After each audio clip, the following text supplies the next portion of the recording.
오늘 설교 본문은 누가복음 14장 16절에서 21절입니다. 하나님의 말씀 봉독하겠습니다.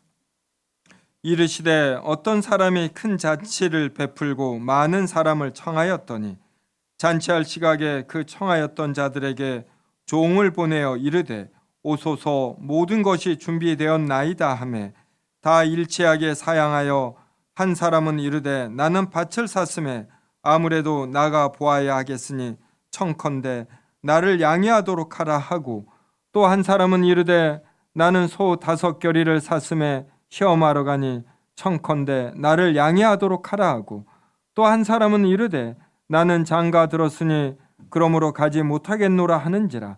종이 돌아와 주인에게 그대로 고하니 이에 집주인이 노하여 그 종에게 이르되 빨리 시내의 거리와 골목으로 나가서 가난한 자들과 몸 불편한 자들과 맹인들과 저는 자들을 데려오라 하니라. 아멘. 오늘 설교 본문에 나오는 비유는 인생에서 가장 중요한 큰 잔치의 가치를 모르고 다른 일에 몰두하는 자들의 파멸에 대해 말해 줍니다.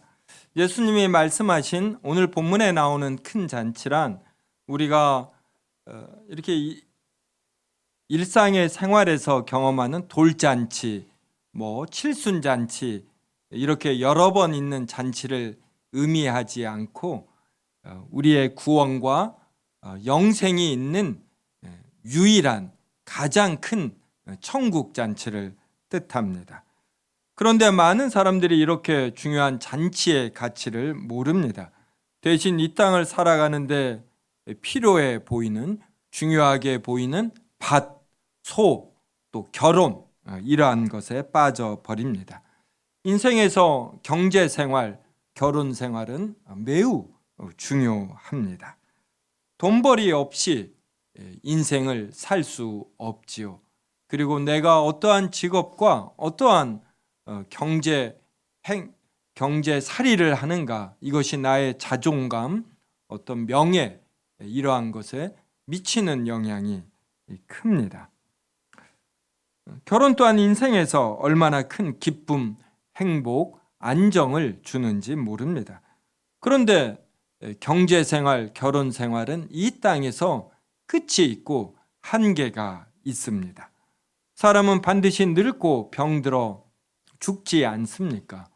이 한계 앞에선 우리가 어떠한 직업을 갖고 얼마나 많은 돈을 버는가, 그리고 누구와 결혼하여 어떠한 자식들, 그리고 형제, 자매를 유지하는가, 이것이 큰 의미가 없습니다. 우리가 신앙생활을 하는 것은 경제행위를 잘하고 결혼생활을 잘하기 위해서가 아닙니다. 우리는 예수 그리스도의 큰 잔치에 참여하기 위해서이고 이 큰 잔치가 이 땅에서 어느 정도 반영이 되는데 이게 경제생활과 결혼생활로 반영이 됩니다. 그래서 경제행위, 가정을 꾸미는 것이지 이것 자체가 절대로 우리의 최종 목적이 아닙니다. 18절 보십시오. 나는 밭을 샀음에 아무래도 나가 보아야 하겠으니 청컨대 나를 양해하도록 하라. 또 천국잔치를 거부한 자가 19절에선 이렇게 말합니다. 나는 소 5겨리를 샀음에 시험하러 가니 청컨대 나를 양해하도록 하라. 또 다른 사람은 20절에서 나는 장가 들었으니 그러므로 가지 못하겠노라. 밭, 소, 장가 모두 중요합니다. 하지만 구원과 영생보다 더 중요하지는 않습니다. 밭과 소와 장가는 이 땅에서만 가치가 있고 그것도 불완전합니다. 물질이 많은데, 많은 밭과 소를 사서 엄청난 부를 이루었습니다. 그런데 이것을 인해서 오히려 가족 간의 화목이 깨집니다.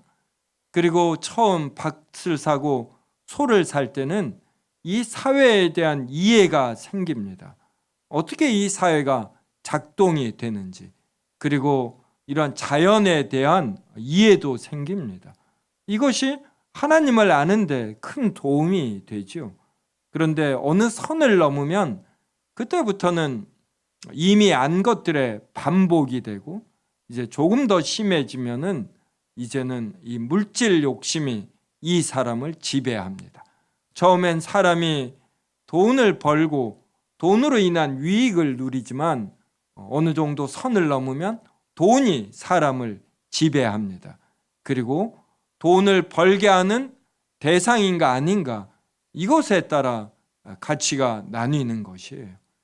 우리가 결혼을 하고 자식을 낳습니다. 그래서 이 가정에서 행복을 느끼는 것, 이것이 인생의 목적이지 않습니까? 그런데 돈을 많이 벌다 보면 가정의 행복이 깨지면서도 돈을 버는 것에 우선순위를 두기가 쉬운 것이에요. 그래서 우리는 인생에서 무엇이 우선순위인가 늘 이 생각을 해야 되죠. 내가 왜 이 공부를 하는가? 내가 왜 대학에 가려고 하는가? 그리고 내가 왜 취업하려고 하는가? 계속해서 생각해야지 됩니다.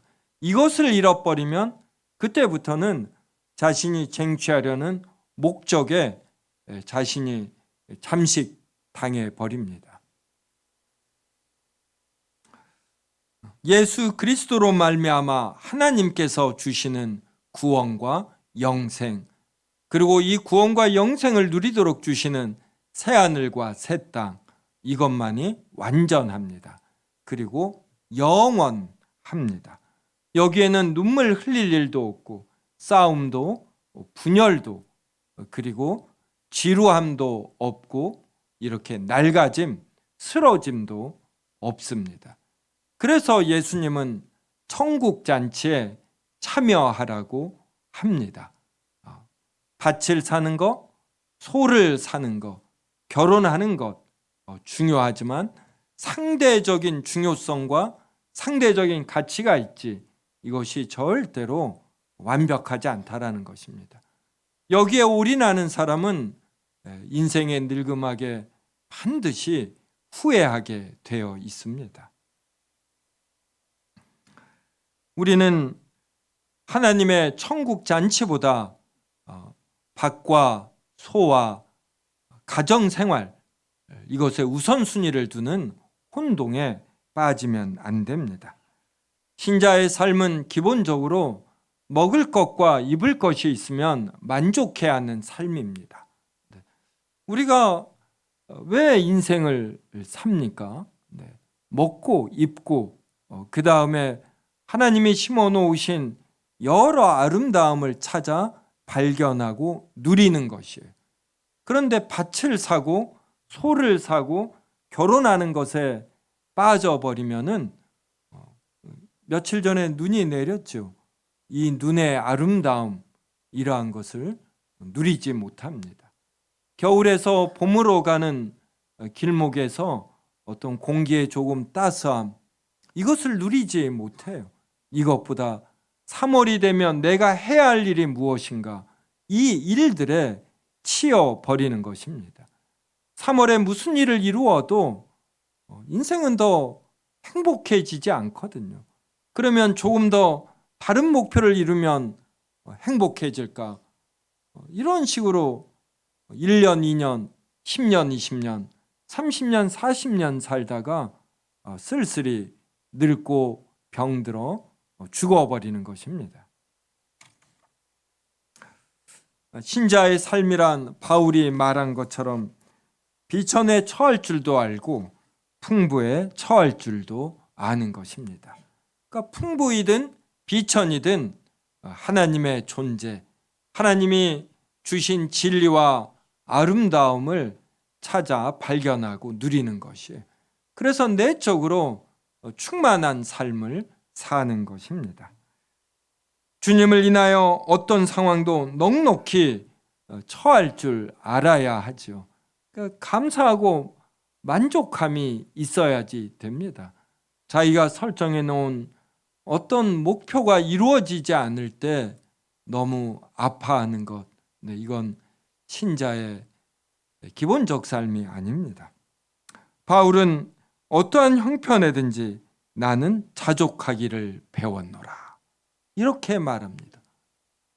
어떠한 형편에든지 나는 만족하는 삶을 배웠노라. 나는 모든 일, 곧 배부름과 배고픔과 풍부와 궁핍에도 처할 줄 아는 일체의 비결을 배웠노라, 이렇게 말합니다. 그러니까 신자의 삶은 무언가를 이루는 삶이 아니에요.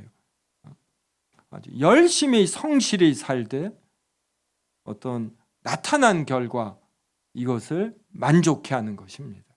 이것은 다른 사람들과 나를 비교하지 않는다라는 것이, 상대적 우월감으로 이 땅을 사는 것이 아니라 내가 하나님의 자녀임을 아는 것, 하나님께서 이 땅에 참으로 많은 아름다움을 이렇게 심어 놓으셨음을 알고 이것을 찾아 발견하며 누리는 삶이 신자의 삶임을 아는 것입니다. 누가복음 오늘 본문 14장 22절부터 24절을 한 절씩 읽겠습니다. 종이 이르되 주인이여 명하신 대로 하였으되 아직도 자리가 있나이다.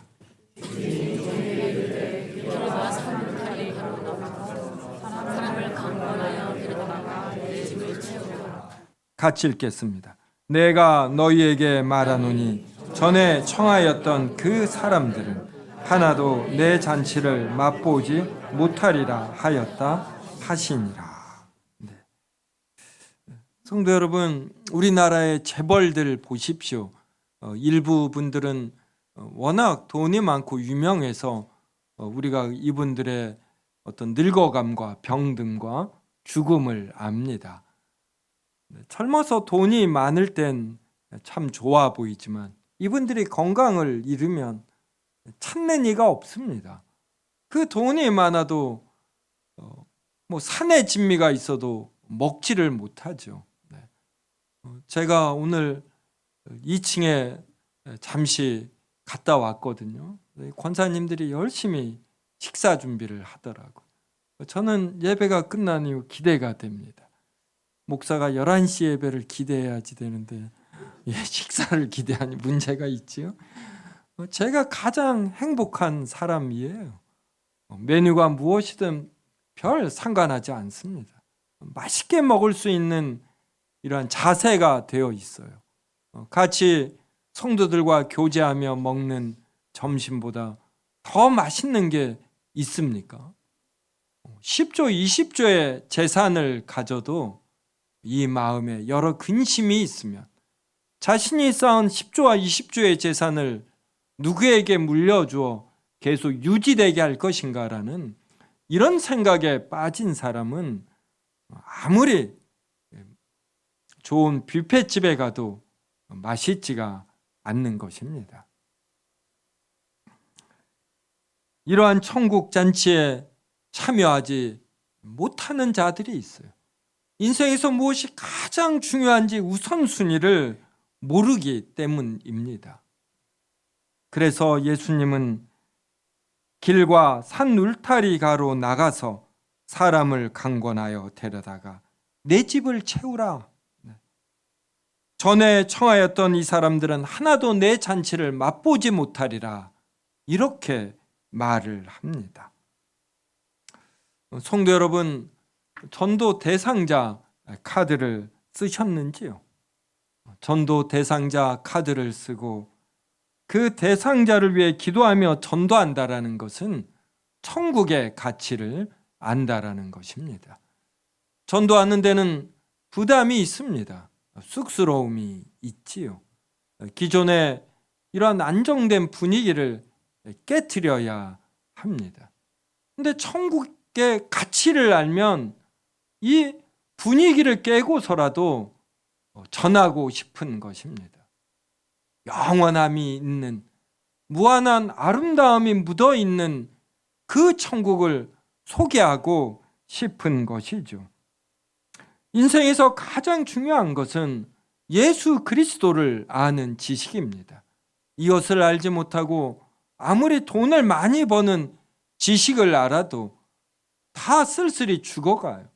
그러니 예수 그리스도를 아는 지식에 비하면 다른 모든 것들은 배설물에 지나지가 않습니다. 예수님께서 오늘 이 비유를 하신 동기가 오늘 보면 14장 15절 보십시오. 여기에 무릇 하나님의 나라에서 떡을 먹는 자는 복되도다 이렇게 나와요. 하나님의 나라에서 떡을 먹는 자가 복되다라는 것을 예수님은 설명하시기 위해 오늘 큰 잔치 비유를 말씀하십니다. 우리가 전도를 한다라는 것은 이 복된 자리에 초청하는 것입니다. 단지 세움교회 다니라 초청하는 것이 아니에요. 세움교회가 아니라 예수 그리스도를 알고 어떤 교회를 다녀도 상관이 없습니다. 내가 가진 이 보물을 사람들에게 자랑하는 것이고 이 천국 잔치에 참여하여서 그 영혼도 영원한 행복, 기쁨을 누리라고 우리는 전도하는 것입니다. 전도에 관심이 있고 죽어가는 영혼에 관심이 있는 신자들은 자신의 영혼이 진심으로 천국 잔치를 바라고 있다라는 증거입니다. 교회 직분자가 되어서도 밭과 소와 장가에 우선순위를 둘 수 있습니다. 처음에는 예수님에게만 집중하였다 교회 생활에 이력이 생기면 점점 밭과 소와 결혼으로 옮겨갈 수 있습니다. 우리 세움교회도 이렇게 될 수 있습니다. 종교 행위는 있지만 하나님의 영광과 진리와 사랑을 깊이 갈망하지 않는 이러한 신앙생활로 세움교회도 채워질 수 있습니다. 종교 행위는 있지만 그 삶에는 영적 활력이 없는 것입니다. 세상 사람들처럼 이 땅의 가치와 문화에 우리가 쉽게 젖어들 수 있기 때문입니다. 누가복음 14장 25절부터 27절도 한 절씩 읽겠습니다. 수많은 무리가 함께 갈새 예수께서 돌이키사 이르시되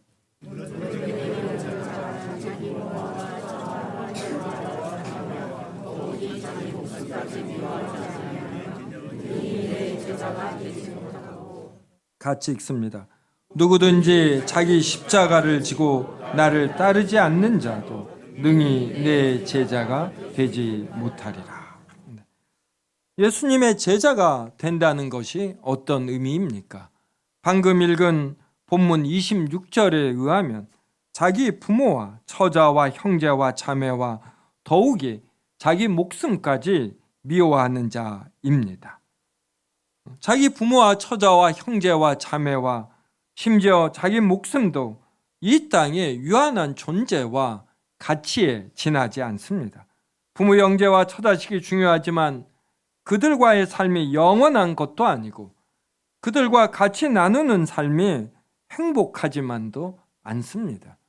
우리가 죽을 때 우리의 배우자와 가족은 그냥 무덤까지만 따라오는 것이에요. 같이 관 속에 묻히는 것도 아니고 우리의 영혼이 가는 곳에 우리의 가족과 자녀들이 같이 해주지 않습니다. 그리고 가족 간의 분쟁도 얼마나 심한지 모릅니다. 꽤 있는 것이죠. 그래서 이러한 한계를 안다라는 것, 이게 바로 자기 부모, 처자, 형제, 자매를 미워한다 이 말이에요. 마구 싫어하고 미워한다가 아니라 한계를 안다라는 것입니다. 이러한 면에서 우리는 기본적으로 자기 자신을 이렇게 수용하지만 자기가 얼마나 못된지 약한 면이 있는지 이걸 알지 않습니까? 내가 할 수 있는 능력의 한계도 알지 않습니까? 이러한 면에서 자기를 미워해야 하는 것이, 자기를 수용하되 나의 못됨을 알고 인정하며 나아지려고 노력하는 것, 이게 바로 자기를 미워하는 것입니다. 자신의 약점과 단점에 대한 인식은 없이 무조건 자기 존재감이 높아지려고 하는 것, 이것은 신자의 기본적 태도가 아닙니다. 또 27절도 보십시오. 자기 십자가를 지고 나를 따르지 않는 자도 능히 내 제자가 되지 못하리라. 그 신자가 되는 건 자기를 부인하는 것이고 자기 십자가를 지는 것이고 그리고 예수님을 따르는 것이에요. 그런데 우리는 밭을 사고 소를 사고 결혼해서 자신의 영광을 드높이는 것, 이것을 신자의 삶으로 혼동을 합니다. 이렇게 되면서부터 우리에게 불안이 스며들고 경쟁에서 이겨야 된다라는 것으로 이렇게 노심초사하게 됩니다. 성도 여러분은 여러분의 시간과 물질과 관심과 정열을 어디에 쏟는지요? 인생에서 무엇을 우선순위로 두면서 사시는지요? 성도 여러분, 지금 우리 이 3층에 있는 등들이 LED 등입니다. 이걸 누가 해주셨는지 아시죠? 몇 년 전에 정확하게 2019년 11월에 제가 김제 노회에 가서 합동교단 목사님들께 하루 종일 도르트 신경회관에서 강의했습니다.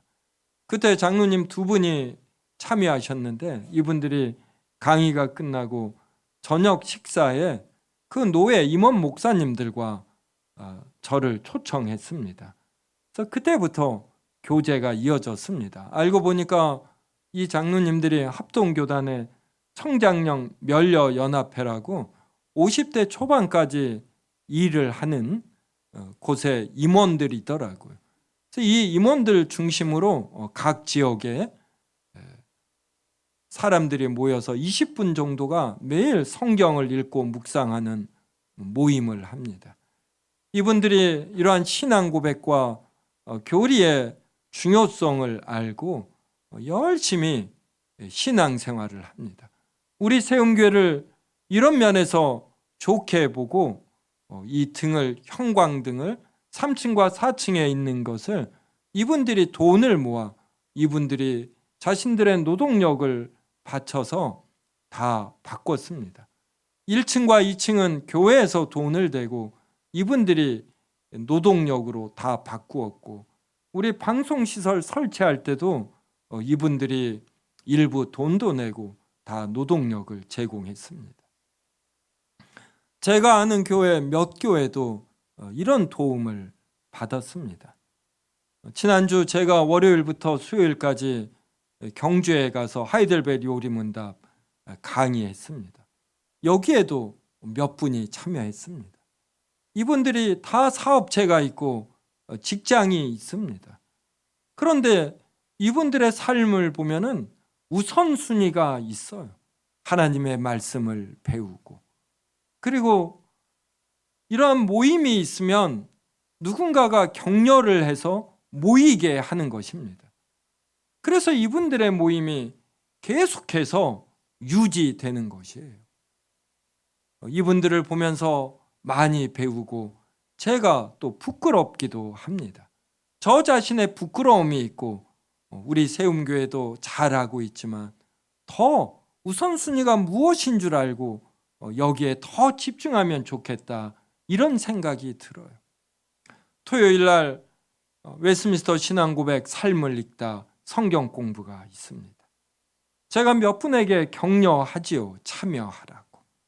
또 주일 아침 우리 9시 40분부터 임기호 목사님이 운영하는 성경 공부도 있습니다.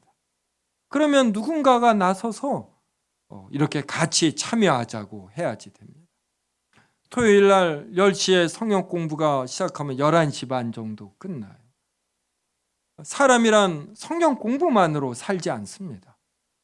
사람은 말씀만으로 살지 않지요. 네, 떡을 얻어 삽니다. 어떤 점심을 같이 먹자고 하고 또 이 교회 주변에서만 먹으면 좀 지루하잖아요. 더 좋은 장소로도 가고 여기는 시간과 돈이 들어요. 이것을 쓸 수 있는 이러한 마음가짐이 되어야 되는 것입니다. 그러니까 교회의 덕이 되게 행동한다라는 것, 이런 것이죠. 교회에 어떤 시설물이 필요하면 이것을 누군가가 나서서 이걸 바꾸기 위해 노력하고 이러는 것입니다. 이러한 성도들이 많아질 때 교회는 눈덩이처럼 사람들이 붙게 되는 것이에요. 전도 대상자 카드도 솔선수범해서 쓰고, 누군가를 전도해 와 보십시오. 한 분, 두 분, 세 분이 전도되면 이게 눈덩이처럼 불어나는 것입니다. 그래서 무엇이 우선순위인지 알고 여기에 집중하는 분, 두서너 분이 있으면 그때부터 크게 하나님의 사랑과 진리와 영광이 크게 표현이 됩니다. 누가복음 14장 28절부터 35절도 한 절씩 읽겠습니다. 너희 중에 누가 망대를 세우고자 할진대 자기의 가진 것이 준공하기까지 족할는지 먼저 앉아 그 비용을 계산하지 아니하겠느냐.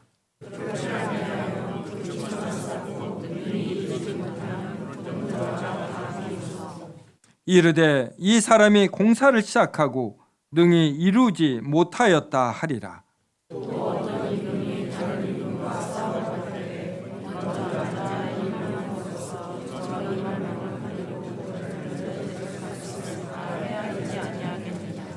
만일 못할 터이면 그가 아직 멀리 있을 때에 사신을 보내어 화친을 청할지니라.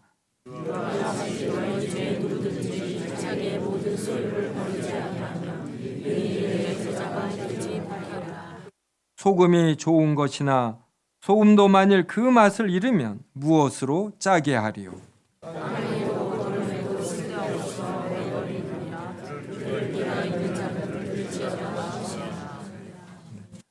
사람은 망대를 세울 때에, 무슨 건축을 할 때에 비용이 얼마 드는가 계산합니다. 그래서 자신에게 이러한 돈이 있으면 시작하지요. 근데 이것을 시작하지 않고, 이것을 계산하지 않고 시작을 하면 기초만 세우고 뼈대만 세우고 그냥 끝납니다. 주변에 가끔 이렇게 건축이 중단된 건물을 보게 됩니다. 그러면 사람들이 어떤 단순한 법적 분쟁이 아니라 재산이 없어서 완공하지 못한 건물을 보면 칭찬하지 않습니다. 또 어떤 임금이 다른 임금과 전쟁을 하려고 합니다. 그때 나의 병력이 얼마이고 그리고 무기가 얼마인지 비교해서 승산이 있을 때 전쟁을 벌입니다. 승산이 없으면 그 임금에게 화친을 청합니다. 그러하듯 신자는 인생을 살 때에 어떻게 사는 것이 최종 승리를 가져오는가, 이 생각을 해야지 돼요. 인생에서 무엇이 우선순위인가 생각해야 하는 것입니다. 이것을 생각하지 않고 밭과 소를 많이 사고 결혼 생활을 하는 것, 이것이 최종 승리가 아닙니다. 이러한 자는 망대를 세우지 못한 자와 같고 전쟁에 나갔다가 패배한 자와 같다라는 것입니다. 실제로 우리 주변에 큰 권력을 누린 자, 큰 재산을 누린 자들의 말로를 보십시오. 이분들은 여전히 권력과 돈을 더 추구하다가 일반 사람들과 똑같은 삶을 마무리합니다. 많은 경우 재산이 많으면 형제들과 싸우고 그리고 심지어는 자식들과도 법적 분쟁을 겪다가 쓸쓸하게 죽는 것이에요. 그래서 하나님의 나라의 천국잔치에 참여하지 않고 참여해서 하나님의 영광을 도모하지 않는 자는 망대를 세우다 그만둔 자, 전쟁을 벌이다 패배한 자와 같다라고 예수님이 이어서 설명하십니다. 소금이 좋은 것이나 소금도 만일 그 맛을 잃으면 아무 소용이 없어 내버립니다. 우리 신자가 맛을 잃으면 불신자와 같습니다. 신자의 짠맛을 잃으면 무늬만 신자이지 참된 신자라고 할 수 없습니다. 성도 여러분, 나는 무엇을 위해 예수 그리스도를 위해서 헌신하나 한번 생각해 보십시오. 나는 하나님의 사랑과 영광과 진리의 구원을 위해서 무엇을 바치고 있는가 살펴야 합니다. 나 자신의 영광과 행복을 위해서는 돈과 시간과 관심을 바치며 하나님께 칭찬받는 것이 근본적으로 무엇인가 생각하며 여기에 헌신하고 있는지 살펴야 합니다. 여기에 헌신할수록 우리가 인생의 의미를 알고 그래서 누구보다 활력 있게 인생을 살 수가 있습니다. 자기가 가진 것을 이렇게 하나님의 영광을 위해서 남을 사랑하기 위해서 내놓을 때 이것이 시간일 수 있고 물질일 수 있고 정열일 수 있고 관심일 수 있습니다. 이것을 나를 위해서가 아니라 하나님과 이웃을 위해서 쓰려고 할 때 그때 우리에게 오히려 평안이 있고 그리고 어떻게 살아야 가치가 있는가 길이 보입니다. 여러분과 제가 맛을 잃은 소금처럼 버려질 수 있습니다. 내가 정말 예수님을 참되게 믿고 있는지 살펴야 하고 내가 정말 하나님의 영광과 진리를 갈망하는지 살펴야 합니다. 나를 보호하고 나를 높이기 위해 교회 생활, 신앙 생활을 하는 것은 아닌지 반성하며 더 자유로움을 누리기 위해 내가 가진 많은 것들을 베풀 수 있는 이런 우리가 되기를 바랍니다.